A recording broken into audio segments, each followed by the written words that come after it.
भोलेनाथ मेरी नैया उस पार लगा देना, अब तक जो निभाया है आगे भी निभा देना। भोलेनाथ मेरी नैया उस पार लगा देना।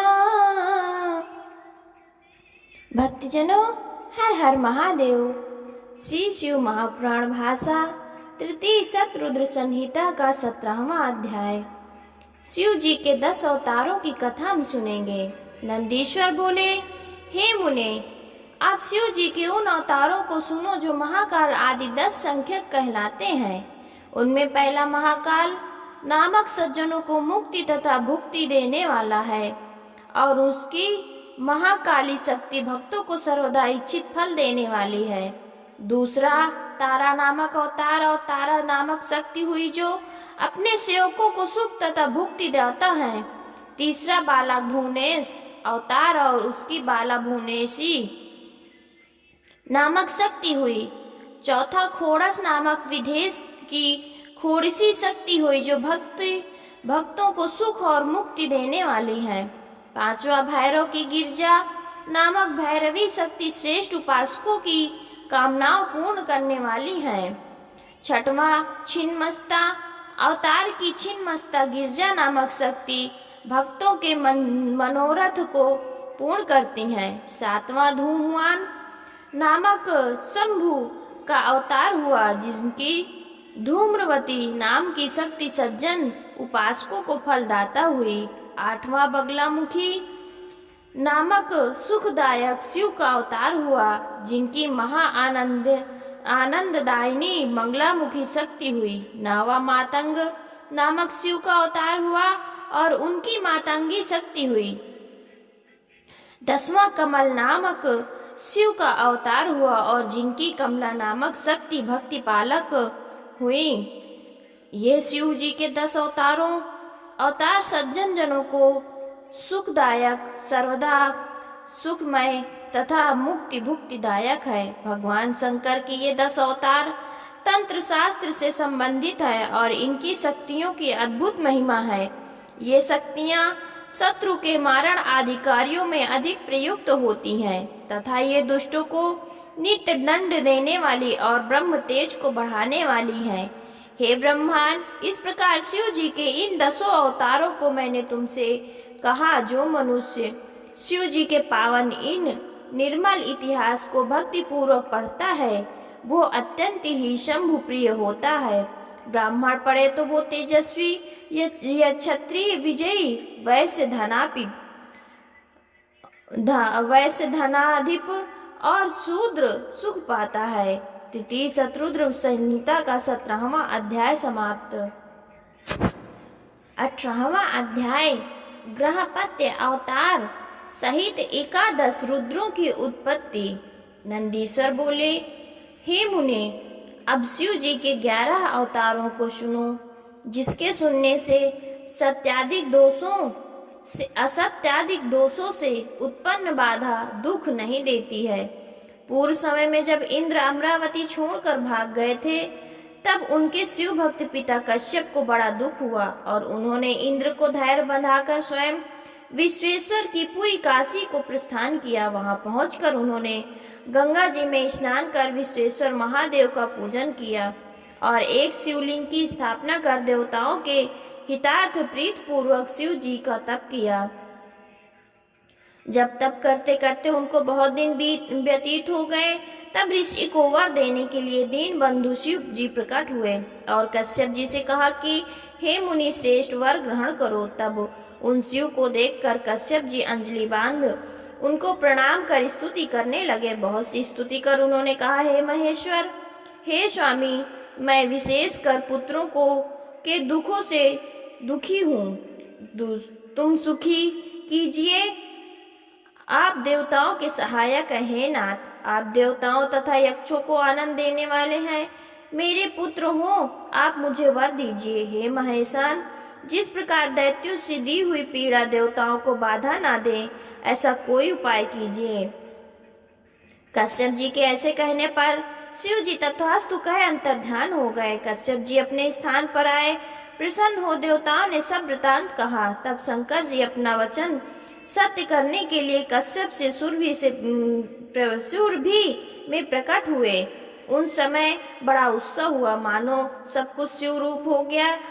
सब देवता कश्यप जी से बड़े प्रसन्न हुए। फिर तो कपाली, पिंगल, भीम, विरूपाक्ष, विलोहित, शास्ता, अजपाद, अहिर्बुद्धन, शंभु, चंड और तथा भव, इन 11 रुद्रों ने सुरभि से जन्म लिया। ये सभी शिव के रूप तथा सुख के स्थान हैं। इन 11 रुद्रों ने देवताओं के हितार्थ संग्राम में बहुत से दैत्यों को मारा और देवताओं ने निर्भय हो दैत्यों पर विजय कर इंद्रादि सहित स्वस्थ चित हो राज्य किया। अब तक ये कश्यप के 11वां पुत्र रुद्र के रूप में धूलोक में विराजमान है। उनके भी करोड़ों रुद्र अंश हैं, जो तीनों लोकों में सर्वत्र चारों ओर स्थित हैं। तात ये शिव जी के 11 रुद्र के अवतार का सुखदायक वर्णन मैंने तुमसे किया, जिसके श्रवण मात्र से सब पापों का नाश हो जाता है। यह इतिहास धन, यशवर्धक, आयु तथा बुद्धिवर्धक तथा सब मनोरथों को पूर्ण करने वाला है। जो पुरुष सावधान होकर इस इतिहास को सुनता है, वो इस लोक में सब सुखों को भोग कर अंत में मोक्ष को प्राप्त करता है। श्री तृतीय शतरुद्र संहिता का 18वां अध्याय समाप्त। 19वां अध्याय दुर्वासा चरित्र की कथा हम आगे सुनेंगे। नंदीश्वर बोले, हे मुने, अब शिव जी के उस चरित्र को सुनो जिसमें उन्होंने दुर्वासा जी का रूप धारण किया था। परम तपस्वी अग्नि महर्षि अत्रि जी अनसुईया जी के पति थे। उन्होंने ब्रह्मा जी की आज्ञा से पुत्र की इच्छा वश स्त्री सहित जब ऋच नामक पर्वत पर जाकर विंध्याचल के समीप नदी के तट पर स्थित होकर ईश्वर की प्रसन्नता के लिए घोर तप किया, तो उनके सिर से बड़ी तीक्ष्ण अग्नि की ज्वाला प्रकट हुई। उस ज्वाला से संपूर्ण लोक भस्म होने लगे। ऋषि मुनि आदि इंद्रादि देवता तप्त हो गए। तब इंद्र को साथ ले सब देवता ने ब्रह्मा जी के पास जाकर अपना दुख निवेदन किया। ब्रह्मा जी विष्णु जी को साथ ले देवताओं सहित शिव जी के पास गए। सबने मिलकर एक स्वर से शिव जी की बड़ी स्तुति की। फिर अत्रि के परम तप से उत्पन्न अग्नि को दुख कहा। शिव जी ब्रह्मा विष्णु जी के साथ बैठे सम्मति करने लगे। फिर अत्रि ऋषि को वर देने के लिए ये तीनों देवता उनके आश्रम पर पहुंचे। अत्रि जी ने सबके चिन्हों से पहचान कर सबकी अलग अलग स्तुति की। फिर कहा, हे ब्रह्मांड, हे विष्णु, हे शिव, आप संसार भार के पूजनीय माने गए हैं तथा प्रभु ईश्वर सृजन, रक्षा और विनाश करने वाले हैं। परंतु मैंने तो केवल एक शिव जी का ही पुत्र के कारण स्त्री सहित ध्यान किया था। फिर आप तीनों देवता क्यों चले आए? मेरे इस भ्रम को दूर कर मुझे इच्छित वर दीजिए। मुनि के इस वाक्य को सुनकर तीनों देवताओं ने कहा, हे मुनिराज, जैसा आपने संकल्प किया होगा वैसा ही होगा। हम तीनों देवता ब्रह्मा, ईशान और विष्णु समान वरदाता हैं, अतएव हमारे अंश से तुम्हें 3 पुत्र होंगे। ऐसा कहकर वे तीनों देवता अपने अपने स्थान को चले गए। अत्रि मुनि भी वर पाकर सानंद अपने स्थान को आए और अनसुईया सहित बड़े प्रसन्न हुए।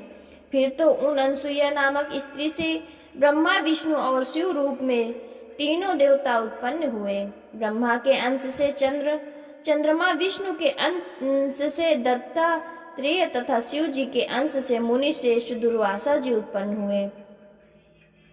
दुर्वासा जी ने दयालुता वश बहुतों के धर्म की परीक्षा की। सूर्यवंश में उत्पन्न राजा अम्बरीश की भी इन्हीं ने दुर्वासा ने परीक्षा ली। महाराज अम्बरीश सप्तद्वीप के स्वामी थे, जिन्होंने एकादशी का दृढ़ व्रत किया था। तब दुर्वासा जी उनके नियम को जानकर अनेक शिष्यों के साथ उनके यहाँ गए। राजा ने थोड़ी सी द्वादशी पाकर पारण कर विचार किया कि ज्यों ही ये पारण कर बैठने वाले थे कि दुर्वासा जी वहां जाकर रुष्ट हो गए।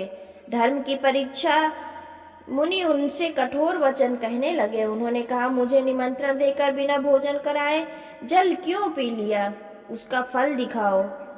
ऐसा कह ऋषि ने क्रोध कर राजा को अपने श्राप द्वारा भस्म कर देना चाहा। उसी समय उनकी रक्षा के निमित्त राजा में स्थित सुदर्शन चक्र उनकी रक्षा करने आया। शिव की माया से मोहित मुनि को शिव रूप नहीं जाना और मुनि को जलाने चला।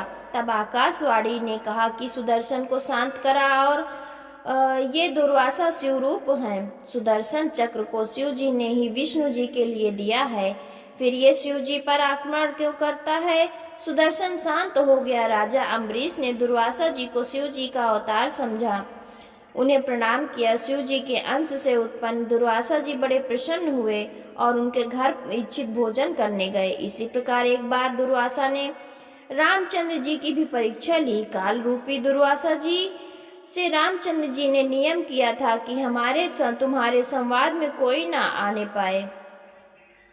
उस समय जब वे दोनों महानुभाव एकांत में बैठे वार्तालाप कर रहे थे कि लक्ष्मण जी वहां चले गए। इससे रामचंद्र ने अपने प्राण के अनुसार शीघ्र ही उन भाई लक्ष्मण को त्याग दिया। श्री राम जी के इस दृढ़ नियम से दुर्वासा जी प्रसन्न हो गए और उन्होंने उन्हें वर दिया।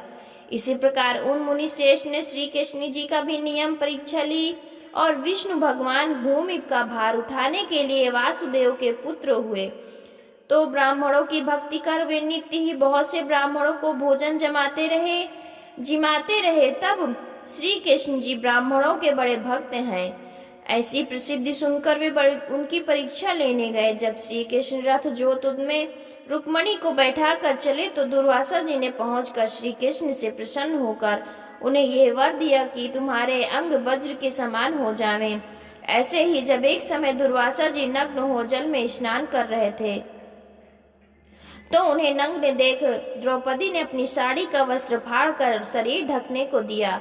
वो वस्त्र जल में बहता हुआ उनके पास गया। दुर्वासा जी ने उठाकर उससे अपना अंग ढक लिया और द्रौपदी को उस वस्त्र के एक टुकड़े के स्थान पर उनको वस्त्र को बढ़ाने का वर दिया, जिस वरदान से द्रौपदी ने पांडवों को सुखी किया। इस प्रकार दुर्वासा जी ने बहुत से अद्भुत चरित्र किए, जिसे सुनकर मनुष्य धन्य तथा आयु पाता है और अपने सब मनोरथों को पूर्ण करता है। जो मनुष्य दुर्वासा जी के इस चरित्र को भक्ति पूर्वक आनंद से सुनता है, औरों को सुनाता है, इस लोक तथा परलोक में सुख पाता है।